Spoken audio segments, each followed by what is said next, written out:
Una fuerte explosión sacudió el corazón del municipio de Acajete, Puebla, quebrando abruptamente la tranquilidad del lugar.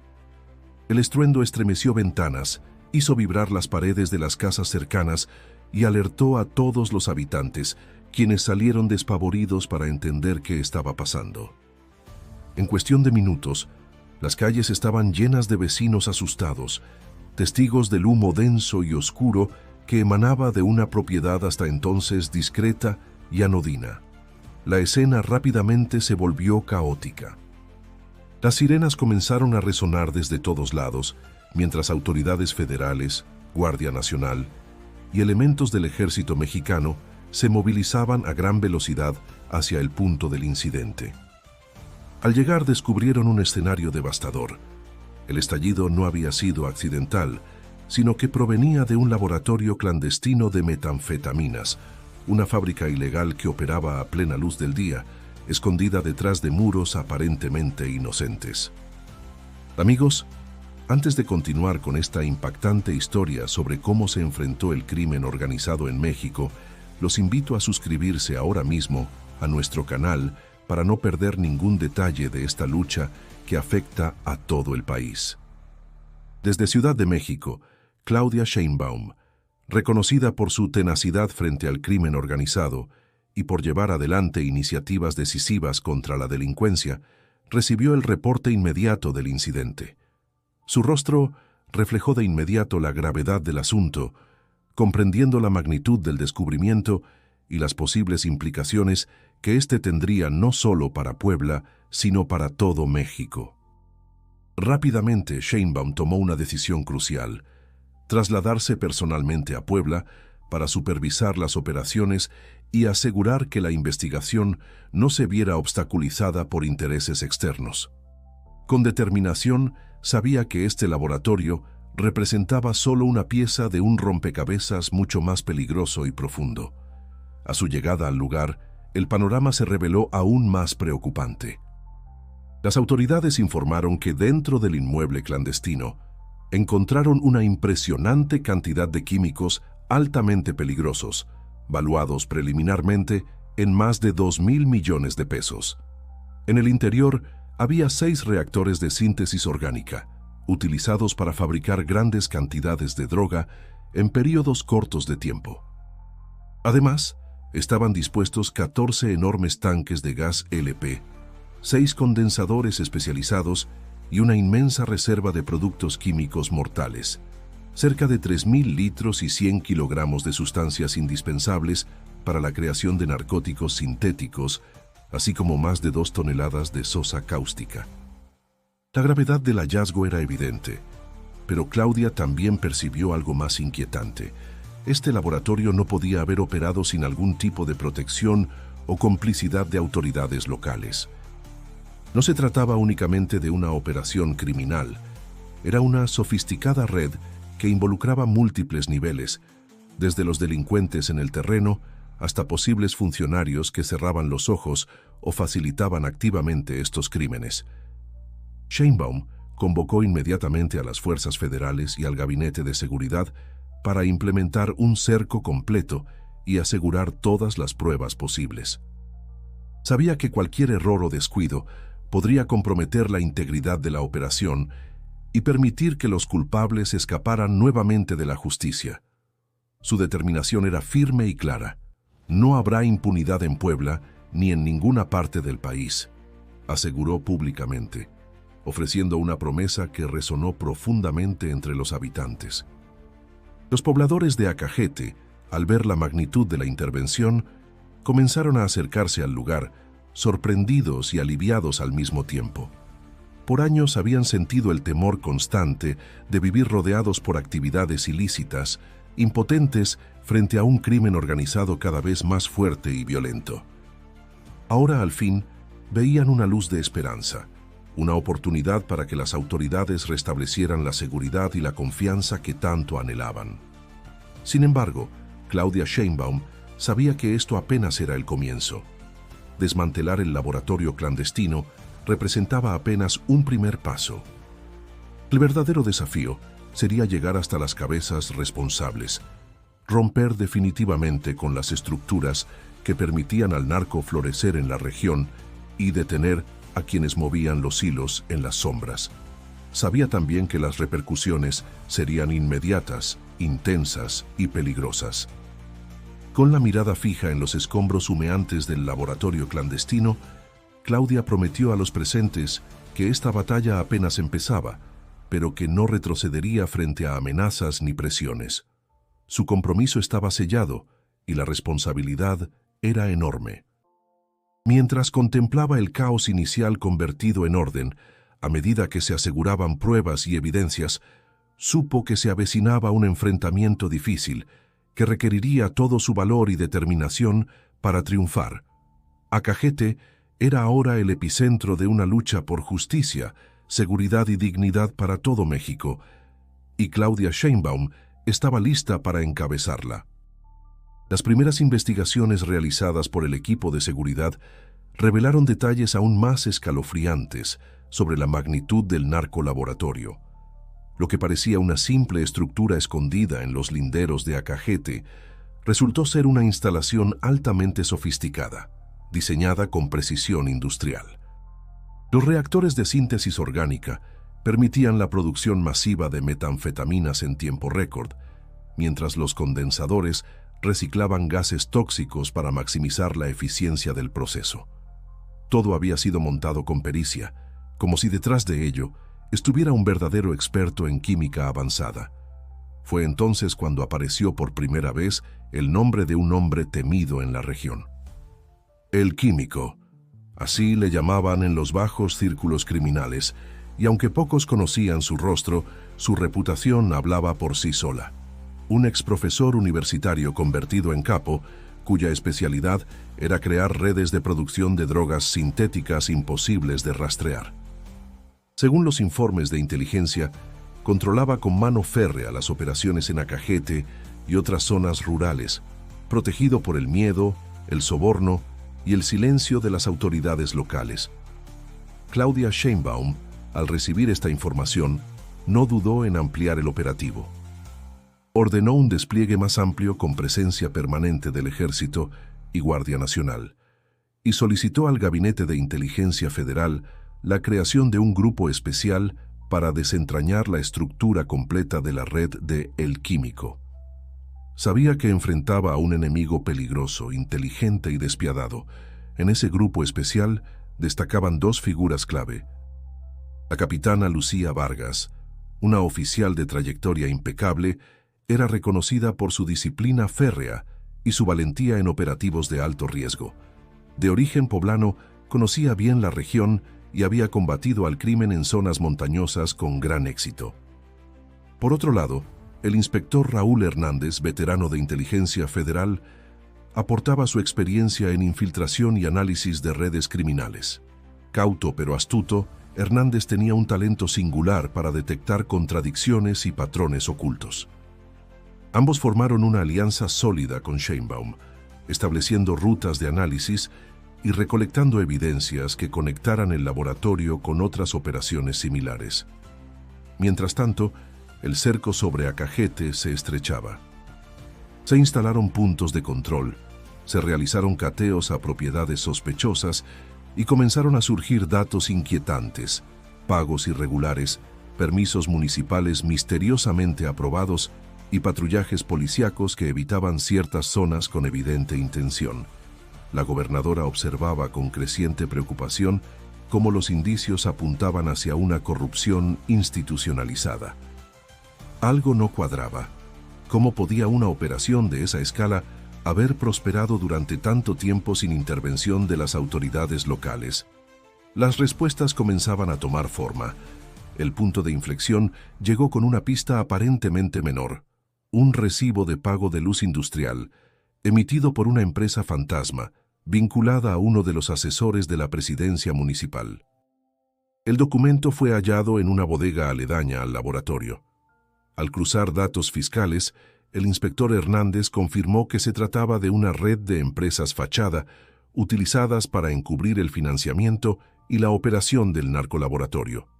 La información detonó una alarma interna. Claudia convocó a una reunión de emergencia con su equipo, donde quedó en evidencia que ciertos funcionarios de Acajete estaban implicados directamente. Vargas propuso iniciar vigilancia sobre los sospechosos antes de realizar arrestos para evitar filtraciones. Sheinbaum aprobó de inmediato el plan, pero dejó clara su postura: no voy a proteger a nadie. El que haya colaborado con el narco caerá. La noticia de la complicidad oficial se mantuvo en sigilo, pero dentro del equipo aumentó la tensión.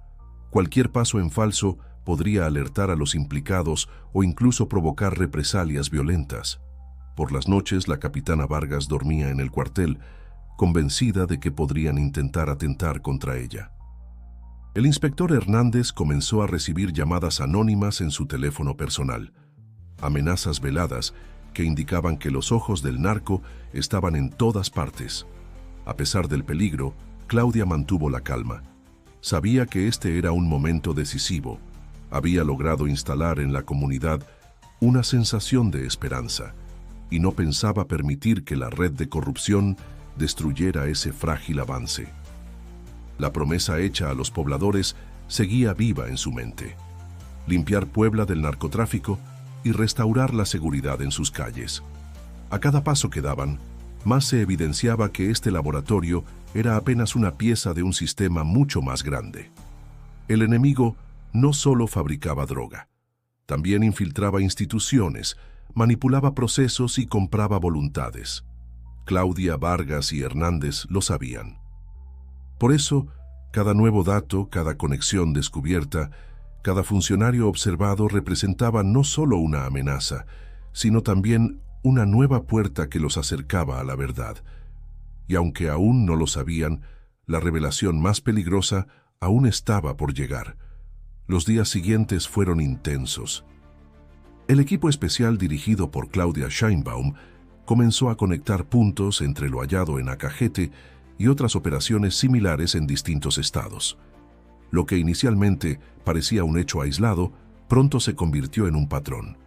Se identificaron coincidencias en la adquisición de insumos, modos de operación e incluso nombres repetidos en documentos administrativos. El laboratorio no era una excepción. Era parte de una red nacional mucho más amplia. Lucía Vargas viajó a Veracruz, donde descubrió una bodega con barriles similares a los hallados en Acajete, vinculada a la misma empresa fantasma. Mientras tanto, el inspector Hernández rastreó llamadas desde teléfonos descartables que conectaban Puebla con Jalisco, otra zona caliente del narcotráfico. Las pruebas se acumulaban.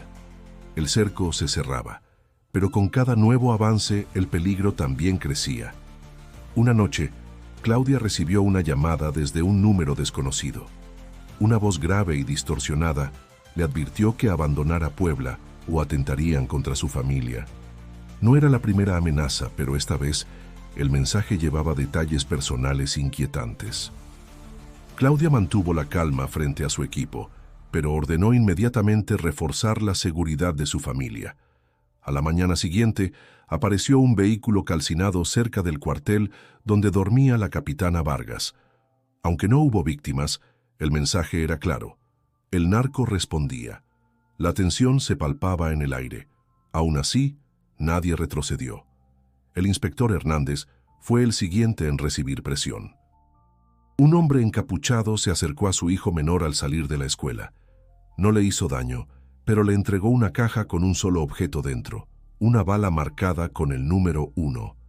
Hernández interpretó el mensaje sin margen de duda. La amenaza era personal. A pesar de ello, no pidió ser relevado. En lugar de eso, intensificó su trabajo y pidió acceso completo a los registros de telecomunicaciones de la región. Al revisar los movimientos de llamadas, Hernández encontró un patrón revelador. Todas las comunicaciones entre Puebla, Veracruz y Jalisco pasaban por un mismo servidor en Chiapas. Esa conexión permitió obtener permisos judiciales para intervenir señales y descifrar rutas logísticas del narco. Fue un avance decisivo. Claudia, al ver el progreso del equipo, sintió un nuevo impulso.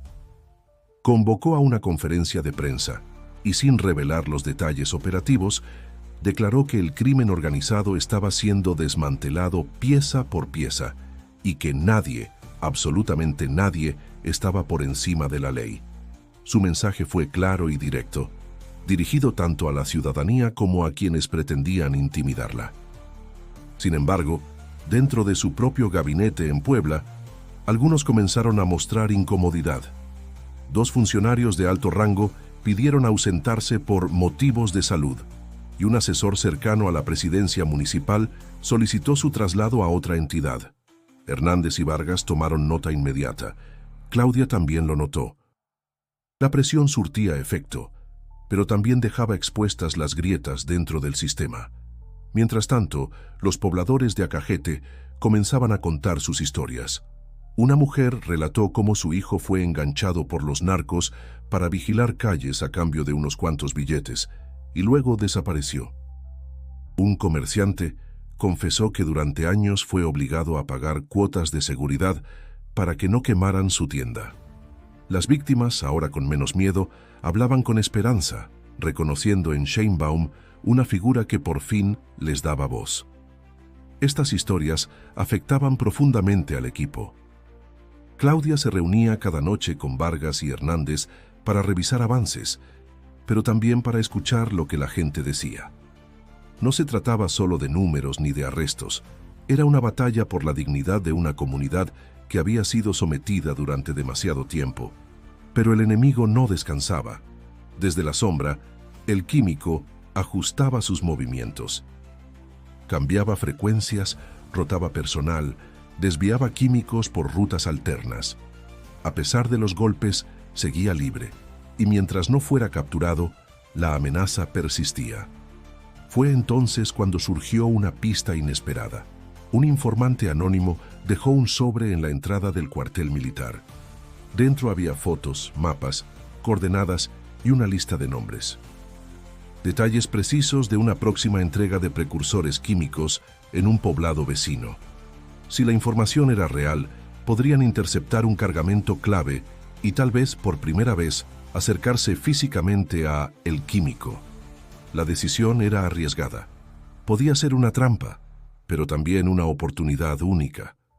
Claudia reunió al equipo y tras analizar cada punto, concluyó con firmeza: vamos a actuar. Si quieren intimidarnos, que vean que no nos escondemos. Estamos aquí para enfrentarlos y terminar con esto. La operación fue programada en secreto. Las fuerzas se preparaban para el movimiento más decisivo hasta ahora, pero nadie imaginaba cuán cerca estaban del corazón de la red, ni lo que tendrían que enfrentar para alcanzarlo. La madrugada era oscura y silenciosa, con una tensión densa flotando sobre el aire húmedo de la sierra. El operativo había sido planeado al detalle. Claudia Sheinbaum aprobó personalmente cada movimiento, cada despliegue, cada posición estratégica.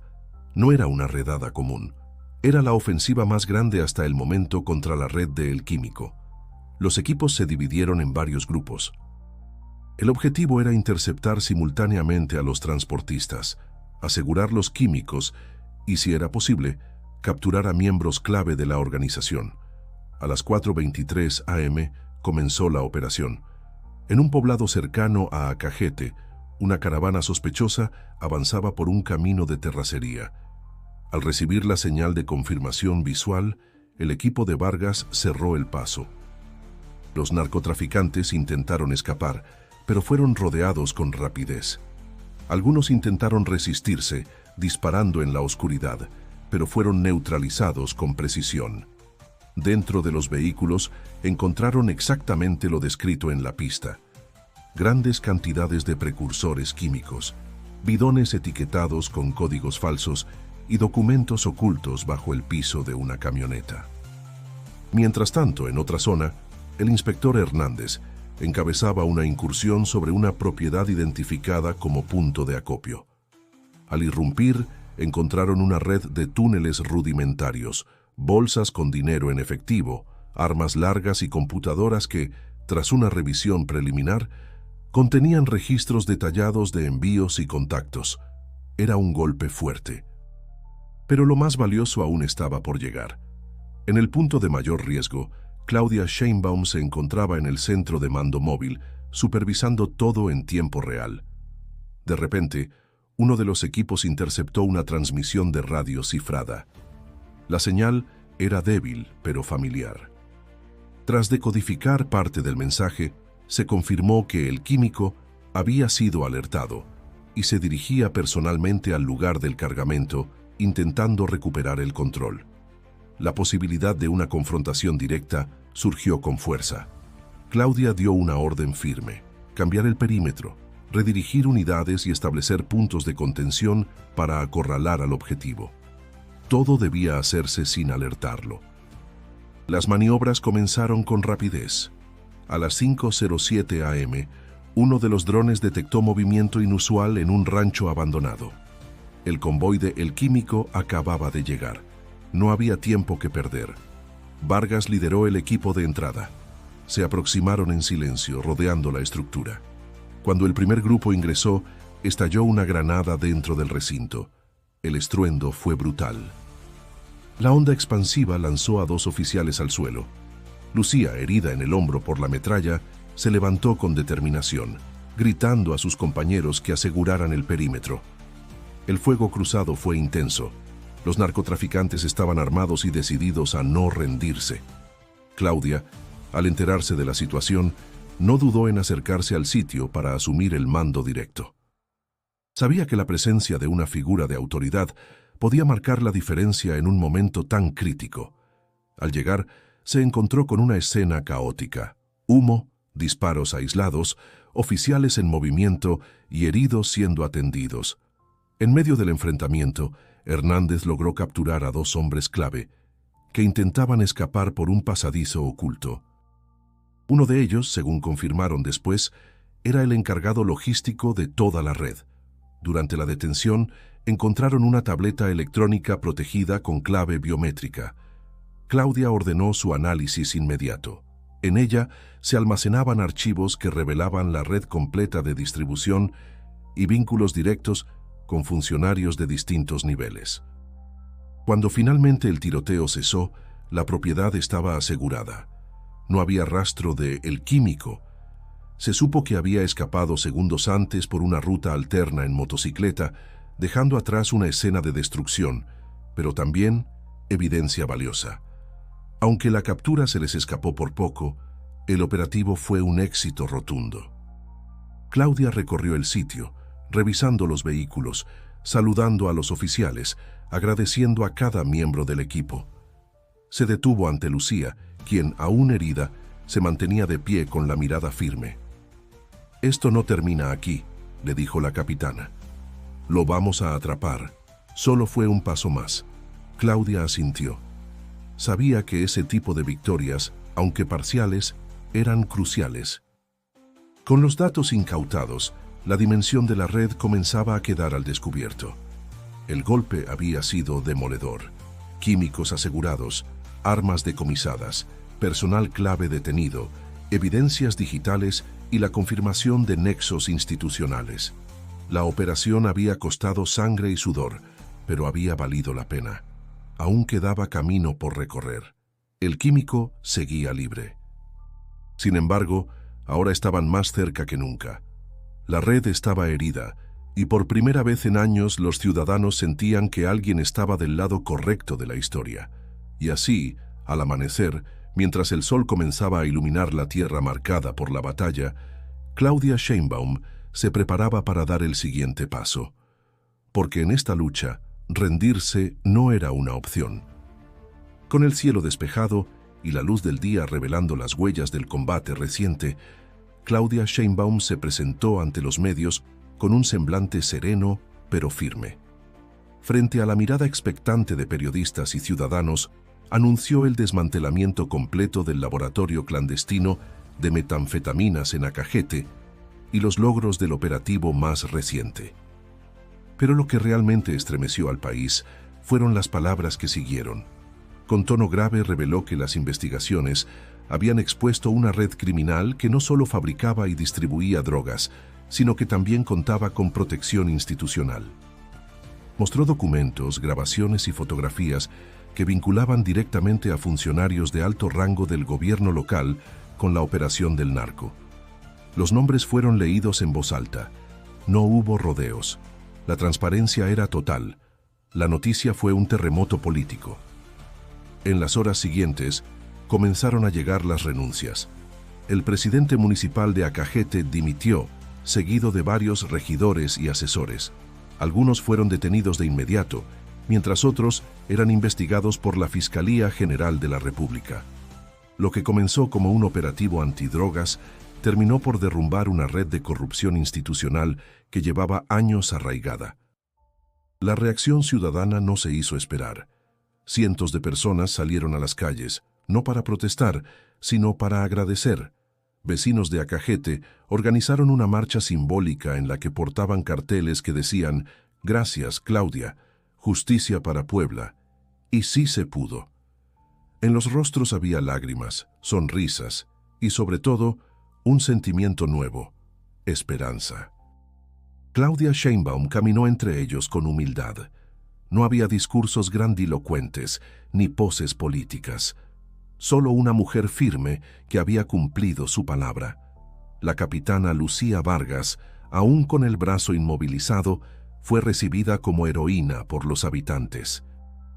El inspector Hernández recibió una carta de agradecimiento escrita por el hijo del comerciante que había perdido su negocio a manos del narco. Era un reconocimiento sencillo, pero cargado de significado. Durante una entrevista posterior, Claudia fue clara. Este triunfo no es solo mío ni de mi equipo, es de cada ciudadano que se atrevió a hablar, a denunciar, a creer que otro México es posible. Esta batalla la ganamos juntos, pero la guerra contra el crimen organizado continúa. Los medios internacionales replicaron la noticia. Portales de Estados Unidos, Europa y América Latina destacaron la valentía de una dirigente mexicana enfrentando no solo a los cárteles, sino también a la corrupción interna. El caso Acajete se convirtió en ejemplo de coordinación entre fuerzas federales y voluntad política firme. En una sesión especial en el Congreso, Claudia presentó una iniciativa para la creación de un sistema nacional de monitoreo de insumos químicos, con el fin de evitar que sustancias controladas lleguen a manos del crimen organizado. La propuesta fue aplaudida por múltiples bancadas, reconociendo el impacto positivo de la operación en Puebla. Las calles de Acajete, antes marcadas por el miedo, comenzaron a llenarse nuevamente de vida. Comercios reabrieron, escuelas retomaron sus actividades con normalidad, y las patrullas ahora eran vistas como aliadas, no como amenazas. Se respiraba un aire distinto. El caso del laboratorio marcó un antes y un después, no solo por el valor económico del golpe, más de 2.000 millones de pesos en químicos incautados, sino por la decisión de no detenerse ante nada, de ir hasta el fondo, de derribar incluso a quienes, desde sus oficinas, permitieron que el narco creciera. En un mensaje final desde Palacio Nacional, Claudia Sheinbaum reiteró su compromiso. Vamos a seguir. Cada laboratorio, cada red, cada corrupto será enfrentado. No descansaremos hasta que el Estado de Derecho prevalezca en cada rincón del país. Y si tú que estás viendo esta historia crees que México merece líderes valientes, comprometidos con la justicia y dispuestos a dar la cara por su gente, te invito a suscribirte a este canal. Aquí contamos las historias que importan, las que mueven al país. Haz clic ahora en el video que aparece en tu pantalla para seguir con otra historia igual de impactante, porque la verdad necesita ser contada y tú mereces conocerla.